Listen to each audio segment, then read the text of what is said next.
जय भोले बाबा जी की, जय गौ माता जी की।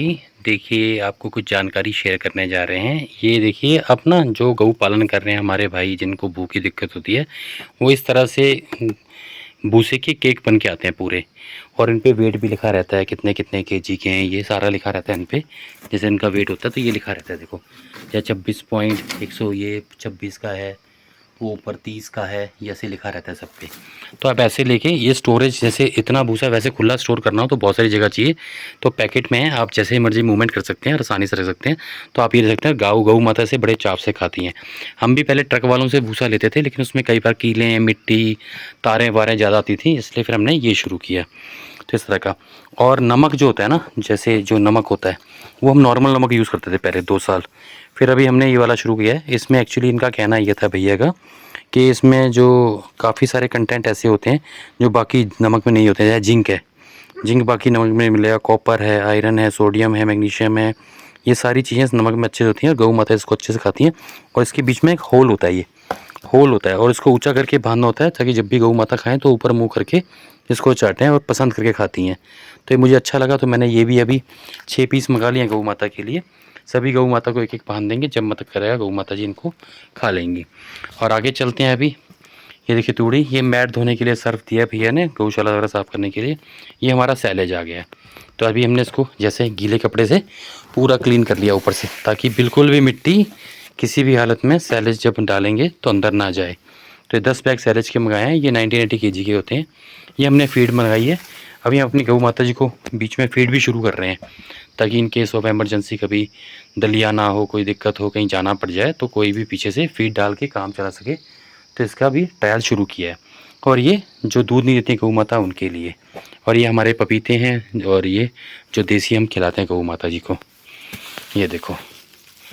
तो ये आ गए हैं, ये तूड़ी हैं पहले की, ये सरसों की खल आ गई है, ये जौ का आ गया है, ये नीचे बिनौला आ गया है। इस तरह से ये हमने अभी भूसारा चूरा करके रखा हुआ है। बाकी सैलेज हमने यहाँ रख दिया है, ये देखिए। अभी चारा मशीन भी हमारी ख़राब है तो खोल के रखी हुई है रिपेयरिंग के लिए। ये देखो, ये हमने सैलेज अपना यहाँ रख दिया है। ये हमारा काफ ग्रो करके है, जे सीता के लिए और राधा के लिए, और ये छोटे बच्चों के लिए।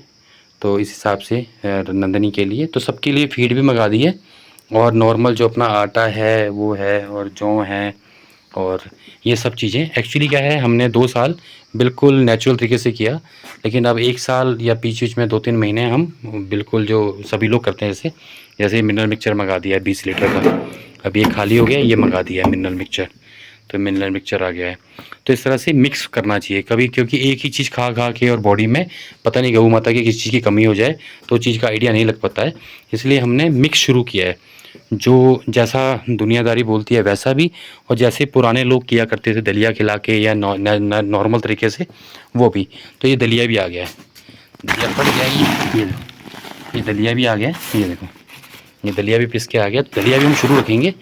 और ये देखो, ये हमारा दलिया है। दलिया में इसमें हमने सब कुछ ही मिला दिया है, मेथी, दाल की चूरी वगैरह, अजवाइन, सरसों, सौंफ, सब मिला दिया। ये देखो, अजवाइन भी नज़र आ रही होगी आपको। तो सारी चीज़ें दलिए में मिला दी हैं, हल्दी वगैरह, ताकि सब कुछ अलग अलग ना मिलाना पड़े और सब एक बार में मिल जाए। तो ये गौ माता जी का पूरा 1 महीने का चारा आ गया है। कुछ फिर हमारा खेतों का घास भी आता है हरा, कुछ हम चरने भी छोड़ते हैं, तो ये चारे से मैनेज हो जाएगा। भोले बाबा जी सदा पर अपनी कृपा बनाए रखें। ये भी हमने मंगा लिया है, जहाँ जहाँ ठंड पड़ेगी तो गौ माता जी के नीचे बिछा देंगे, और गौ माता जी पराली को खा भी देती हैं बीच बीच में, नहीं तो नीचे बेड बनाने के लिए अच्छे काम आते हैं। तो पूरा मैनेज कर लिया है भोले बाबा जी के आशीर्वाद से अच्छे से। स्टॉक 6 ये हो गए, तूड़ी हो गई, अपना ये जौ, ये कहते हैं आपका पराली हो गई, सैलेज हो गया, फीड हो गई। क्योंकि कभी भी ऐसी दिक्कत आती है, कई बार सैलेज वगैरह नहीं मिलता है, बीच में हमने पता किया तो नहीं मिल रहा था, इसलिए हमने इकट्ठा स्टॉक जमा कर लिया है। भोले बाबा जी सदा हम सब पर अपनी कृपा बनाए रखें, ताकि इसी प्रकार हम गौ सेवा में लगे रहें। अच्छा, एक कन्फ्यूज़न थी, जो भी मेरी वीडियो देख रहे हैं, अगर उनके पास नॉलेज हो, जैसे हम लोगों का ब्लड चेक होता है और उसमें पता चल जाता है कि हमारी बॉडी में क्या कमी है, क्या कमी नहीं है।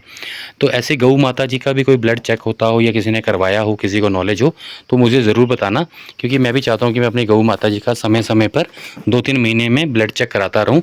क्योंकि देने को तुम बहुत कुछ दे रहे हैं, पर बाई चांस कुछ ऐसी चीज़ की कमी ना हो जिसकी चलकर आगे गौ माता जी को कोई दिक्कत या परेशानी हो। तो वीडियो को अधिक से शेयर करें। किसी के पास इस तरह का ज्ञान हो कि गौ माता जी का ब्लड चेक कैसे होता है, कहाँ होता है, तो मुझे ज़रूर बताएं और उसके बाद फिर हम भी इस पर प्रोसेस करेंगे।